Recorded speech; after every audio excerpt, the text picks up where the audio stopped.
Tout est adapté ici. Hein. Le Seigneur est bon. Je vais en profiter aussi pour évidemment remercier pour vos prières et remercier le Seigneur malgré tout de m'avoir gardé pour ces petits accidents. Il y en a qui s'en sortent pas si facilement que ça.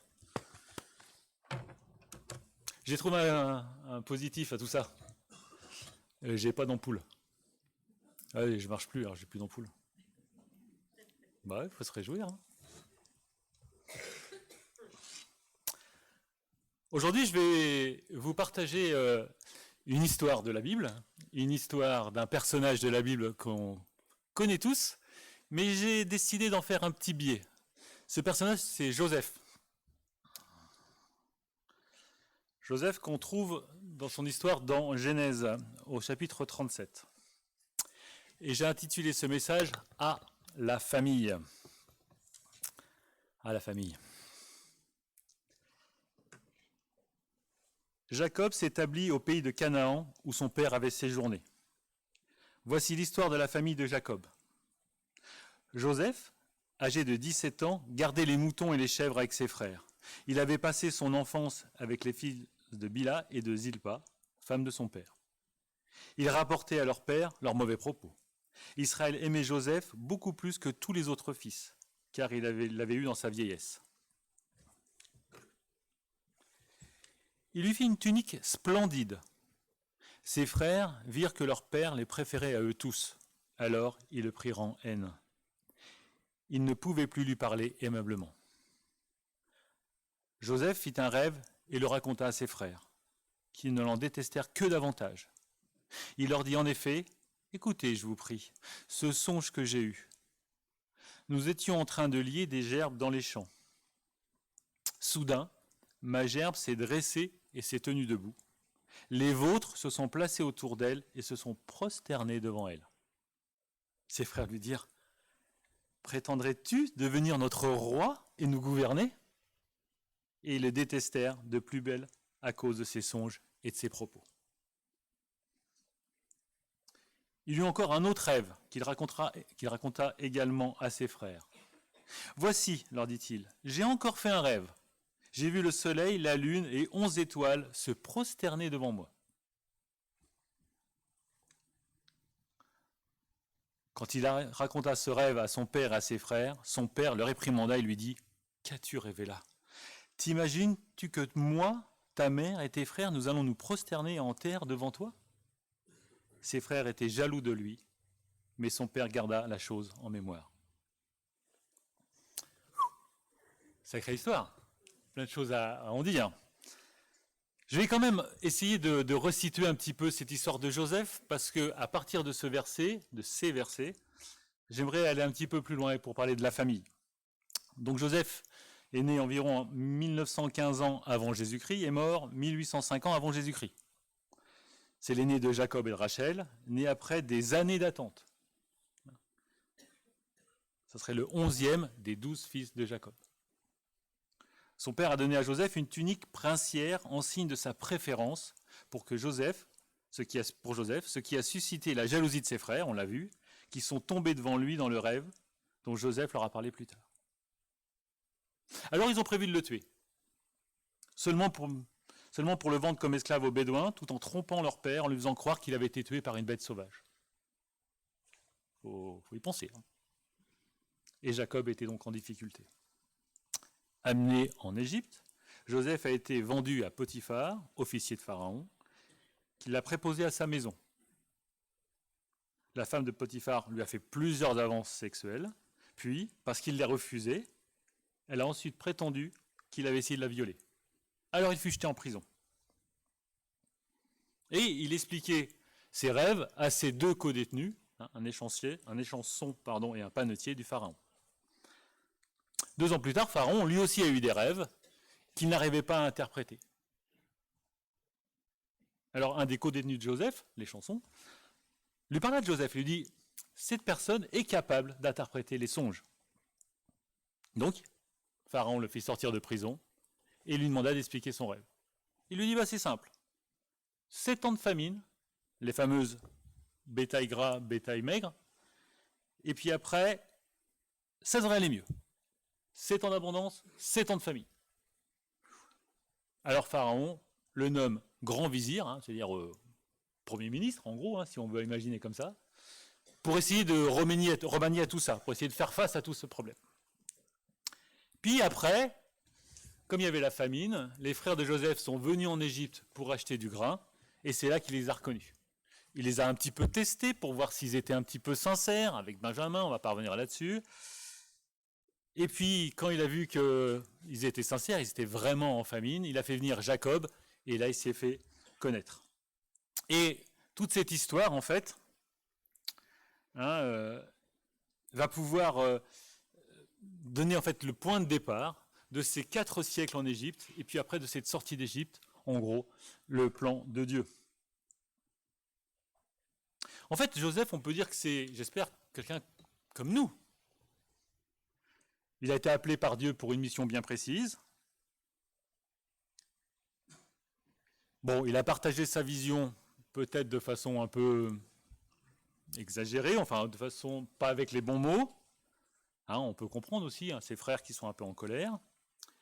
Il va passer près de la mort, passer des moments très difficiles, et puis au contraire après, il va pouvoir accomplir toutes les œuvres de Dieu. Pour commencer ce message, je vais vous faire un petit jeu.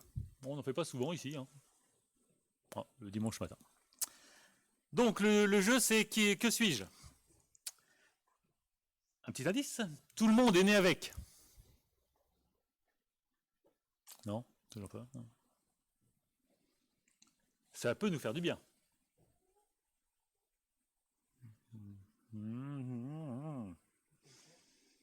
Ça peut nous faire du mal. Ça peut nous faire du bien, ça peut nous faire du mal, tout le monde est né avec. Ouais, on continue. Quand on en a, des fois, on n'en veut plus. C'est pas la langue, donc. Et puis quand on n'en a pas, des fois, on en voudrait. Et j'ai entendu le mot par laquelle la famille. La famille.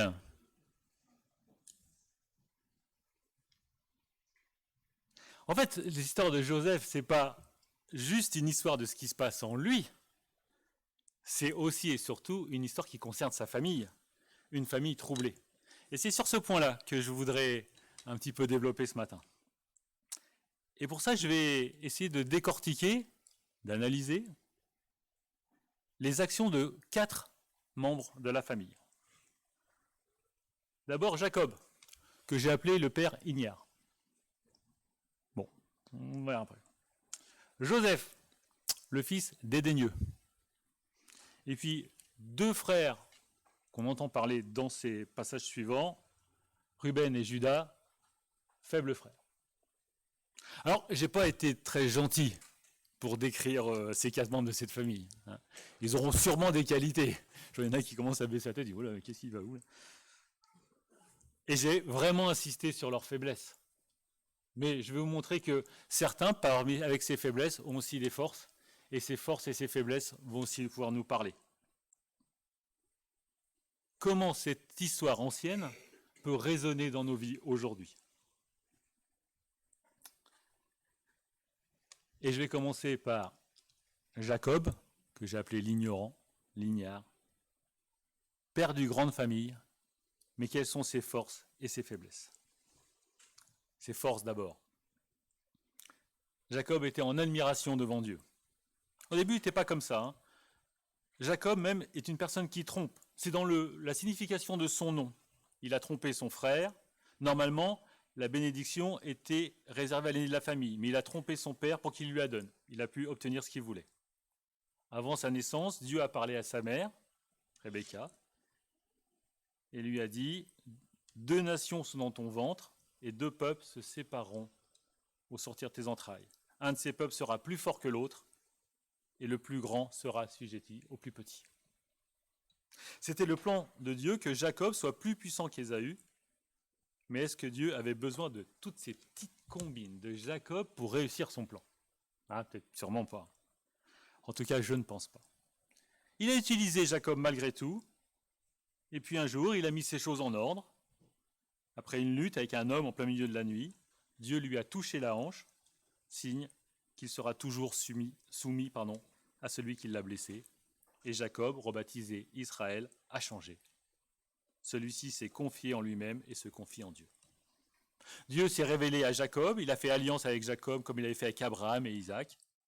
À Jacob la même promesse, le pays promis pour lui et sa prospérité.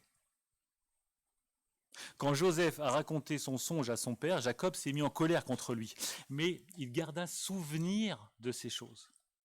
Celui qui a lutté contre Dieu n'était pas prêt d'oublier tout de suite le songe de son fils, parce qu'il connaît Dieu. Il sait que les plans de Dieu se font selon le désir de Dieu, et non pas selon celui des hommes. En tout cas, Jacob s'est peut-être dit ce jour-là, Dieu a peut-être un plan pour mon fils. Après ses forces, on pourrait parler de ses faiblesses.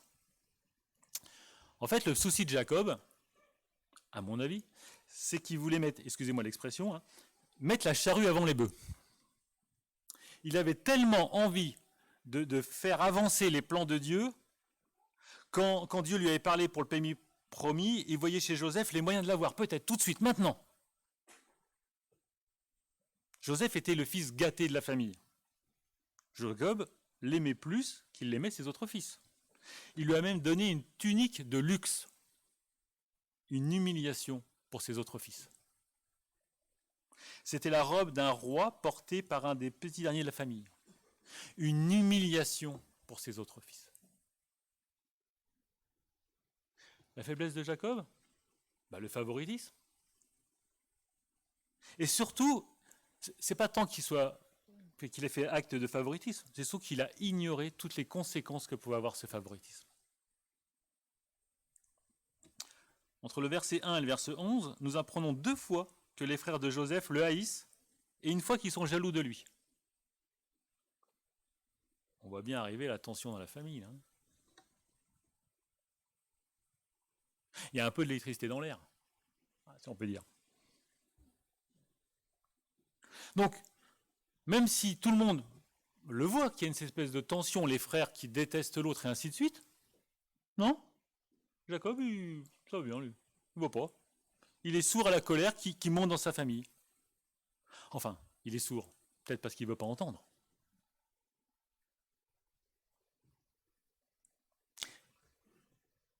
Mais qu'est-ce qu'on peut en conclure pour nous? Qu'est-ce qu'on doit éviter à faire au sein de nos familles?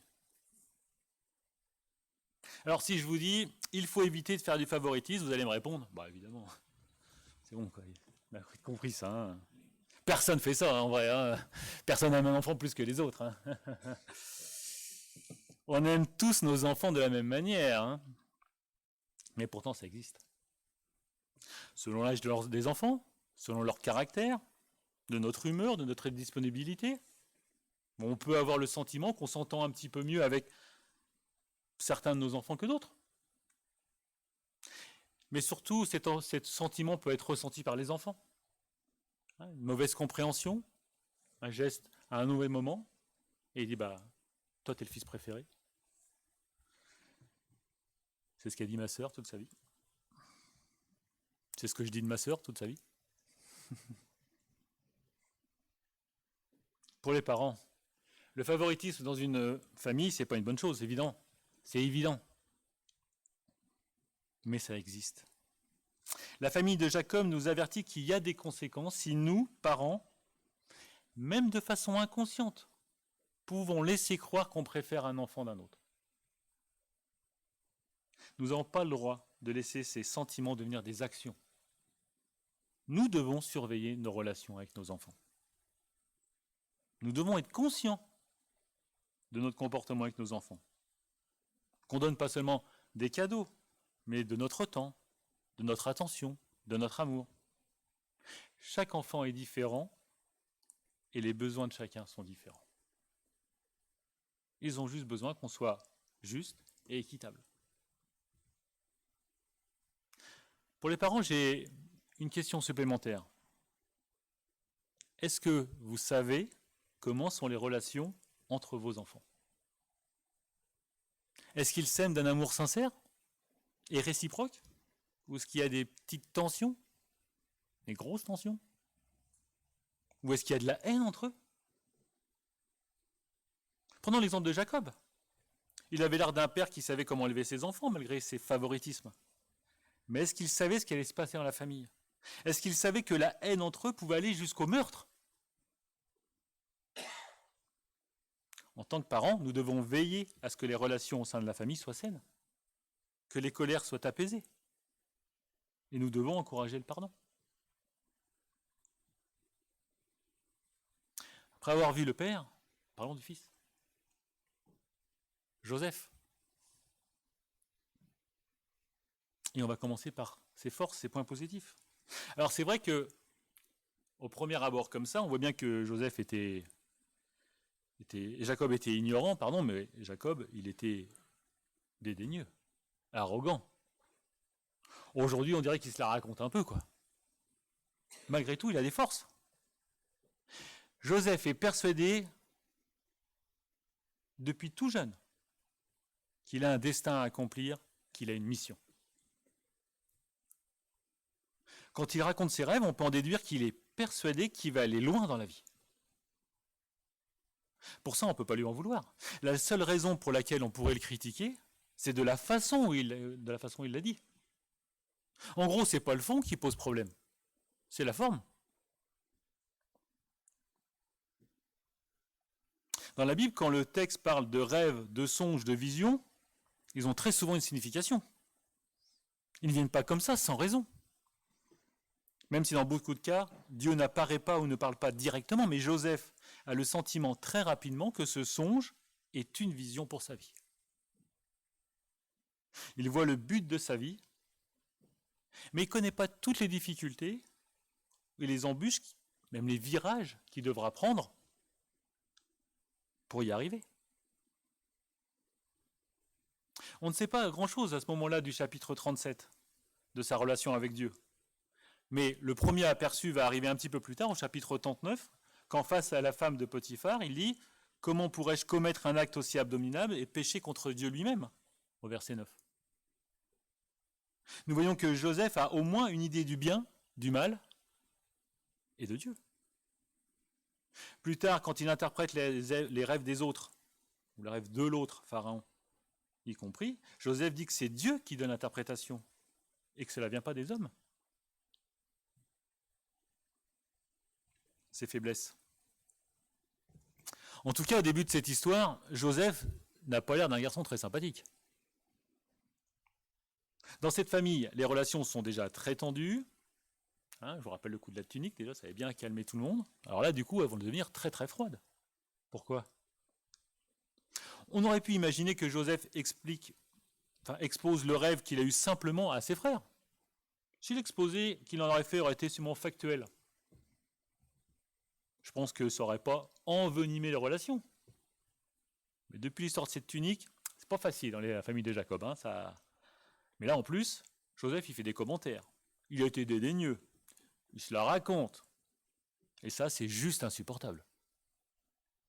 Que les gerbes de blé des frères se prosternent devant Joseph. Ah ouais. En fait, il ne voulait pas dire autre chose que vous, les frères, vous allez vous prosterner devant moi, là.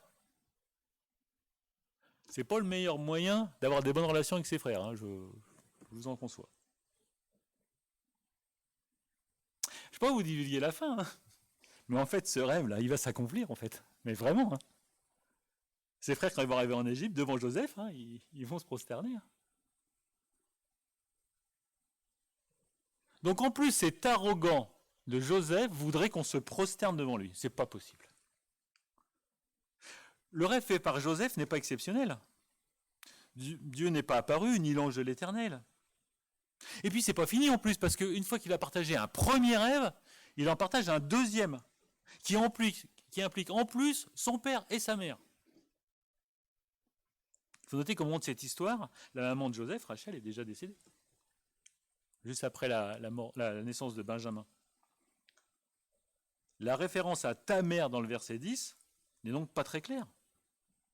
On peut imaginer que Jacob comprend à ce moment-là que Joseph aura de l'influence sur toute la famille, sur toute la suite, sur toutes les générations.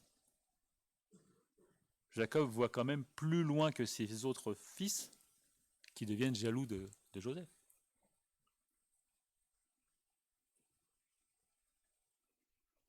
Et pour nos familles alors? Qu'est-ce que l'expérience de Joseph peut nous apprendre? Peut-être que souvent il faut privilégier aussi la forme quand on dit quelque chose. Peut-être qu'il faut choisir le bon moment pour parler quand on a quelque chose d'important à dire. Comme je l'ai dit au début, ce n'est pas le fond de ce qu'a dit Joseph qui était le problème, mais la forme. Il avait trop confiance en lui, il était dédaigneux, et au lieu que ses frères se réjouissent, ils vont cultiver de la haine pour lui. Ce texte, en fait, c'est une incroyable leçon pour moi-même, Arnaud Haché. Car évidemment, je me sens particulièrement concerné. Moi, j'aime que les choses aillent vite. J'aime que les choses soient faites, souvent à main françon, sans penser aux autres. C'est mon côté chef de cuisine. Trop souvent, même si le fond de ce que je veux dire est juste, la forme n'est pas juste.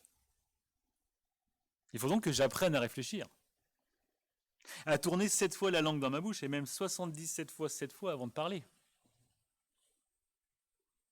Alors, les amis, je vous promets, je vais faire des efforts. Je suis en marche. Je dis à ma femme.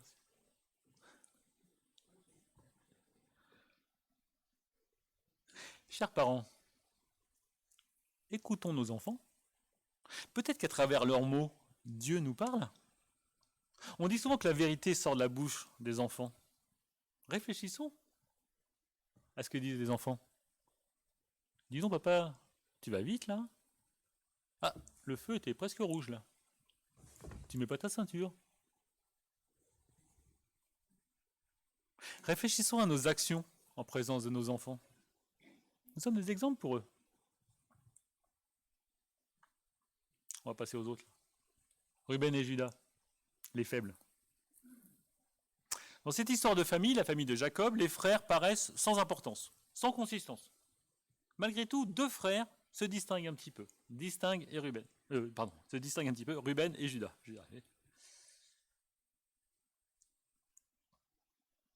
Judas et Ruben se distinguent des autres frères car pendant un moment, pendant que Joseph était prisonnier de ses frères, ils décident de lui sauver la vie. Malgré la situation désespérée, Ruben, il veut essayer de sauver la vie de Joseph. Alors, s'il a voulu le sauver, rassurez-vous, c'est pas par humanité. C'est juste qu'il savait que si il le sauvait pas, ça allait encore lui tomber dessus. Et son père, bim! Donc il a dit, bon, comme je suis un peu le responsable de tout ça, je suis l'aîné, je vais faire en sorte que ça soit pas moi. Déjà qu'il avait déjà perdu la faveur de son père, si en plus, il n'allait pas encore en plus endosser la responsabilité de ce meurtre. Au contraire, même il se disait peut-être, en sauvant le fils préféré du père, peut-être que je pourrais retrouver un peu ses faveurs. Du coup, en fait, Judas défend Joseph, mais en fait, il défend aussi lui. Nous verrons plus tard dans la suite que c'est Judas qui suggère à ses frères de le vendre à ces nomades qui passent par là. Des nomades qui transportent des produits pour l'Égypte. Ça lui paraît être une bonne idée de le vendre plutôt que de le tuer comme ça. Comme ça, il n'est pas coupable, ni devant Dieu, ni devant son père. Il s'est débarrassé de Joseph. Tout a gagné. Même si pour les raisons lesquelles Judas et Ruben ont sauvé Joseph sont très peu glorieuses, on peut le voir, c'est quand même un point fort. Ils étaient prêts à défendre Joseph et à ne pas le tuer. Mais l'histoire, ça se termine pas bien quand même. Car Ruben et Judas vont révéler un manque de caractère assez évident. Quand Ruben voit les marchands arriver, la première chose qu'il fait, il se barre. Il prend son troupeau, il se dit je me casse parce que en général, ces nomades volent les meilleures brebis pour les emmener avec elles, donc je m'en vais. Donc au final, Judas laisse partir Joseph. Et puis on les voit à la fin en train d'égorger un bouc pour faire croire, pour tromper leur père, pour cacher ce qu'ils ont fait.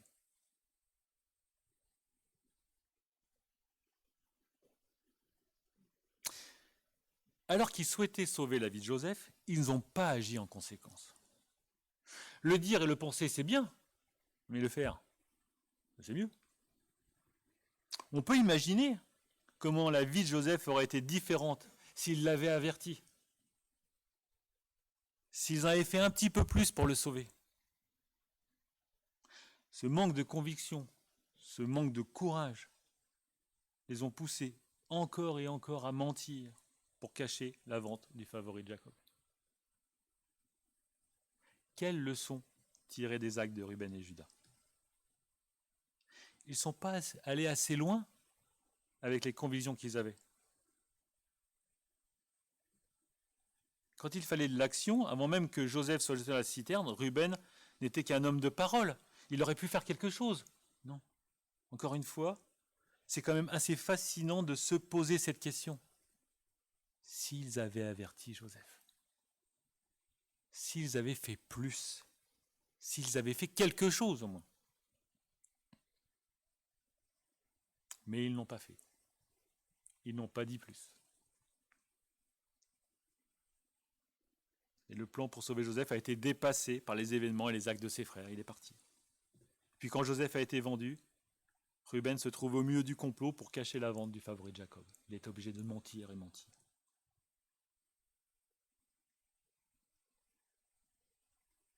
Le mal triomphe quand l'homme juste ne fait rien.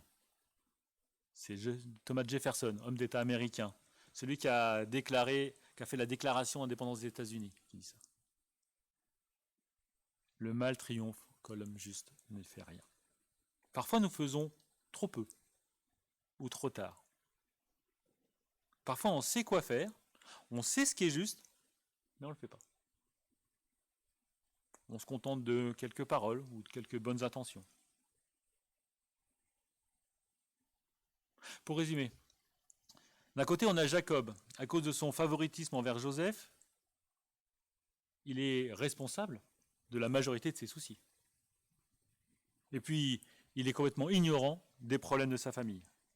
Joseph, lui, est arrogant, dédaigneux, par sa position dans la famille, mais aussi dans la façon dont il s'exprime. Enfin, les deux frères que nous avons étudiés, Juda et Ruben, sont faibles, car ils n'agissent pas quand il fallait. Ils laissent faire, et pire, ils vont mentir pour couvrir leurs fautes. L'histoire de cette famille, en fait, est exemplaire selon beaucoup d'aspects. Elle fait partie de la grande histoire du peuple d'Israël. Elle se trouve dans l'histoire du peuple de Dieu depuis l'Ancien Testament jusqu'au Nouveau. Et c'est avant tout l'histoire de la rédemption. Dans Genèse chapitre 15, Dieu a dit à Abraham, « Sache que tes descendants seront étrangers dans un pays qui ne sera point à eux. Ils y seront asservis et on les opprimera pendant 400 ans. Mais je jugerai la nation à laquelle ils sont asservis et ils sortiront ensuite avec de grandes richesses. » C'est le projet de Dieu que son peuple soit asservi.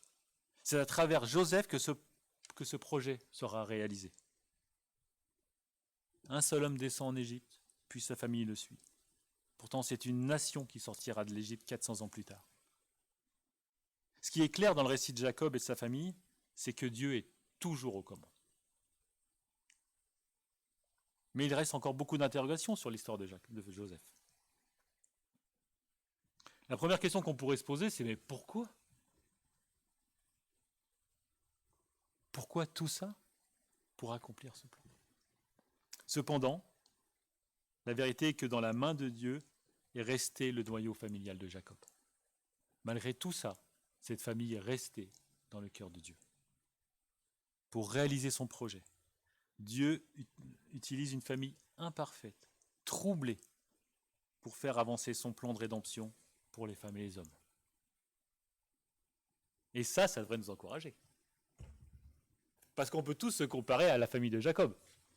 On est tous mieux, hein. Tous. Ah bah oui. Ça, je crois. Dieu ne s'attend pas à ce que nous soyons parfaits pour nous utiliser. Il utilise un homme qui gère pas très bien sa famille pour devenir le père d'un pays. Il utilise un homme qui est insolent pour le rendre sage. Responsable d'un territoire, il utilise un homme qui manque de caractère, et plus tard dans l'histoire, devient quelqu'un qui fera tout pour se racheter une situation difficile. Il se sert de vous, de toi, de moi, de nous. Il se sert de vous, de toi, de nous et de moi. Et je vais prier. Oui, Seigneur, cette histoire de famille, en tant que père de famille, m'a beaucoup troublé. M'a beaucoup troublé parce que, au final, cette famille imparfaite, cette famille qu'on jugerait aujourd'hui dysfonctionnelle, était au cœur de ton plan, Seigneur. Que tu les as utilisés malgré leurs difficultés, leurs troubles, pour accomplir ton plan. Seigneur, je te remets ma famille, je te remets mes relations avec mes enfants, ma femme, mes amis, pour que aussi on puisse refléter l'amour qu'on a pour les uns pour les autres, qu'on puisse aussi témoigner de l'amour qu'on a pour toi, Seigneur. Seigneur, je ne suis pas parfait, j'en ai grandement conscience et je suis heureux de pouvoir te servir et te glorifier. Mon intérêt ici n'importe peu. Ce qui me motive surtout, c'est ta gloire seule, ton message pour chacun d'entre nous. Amen.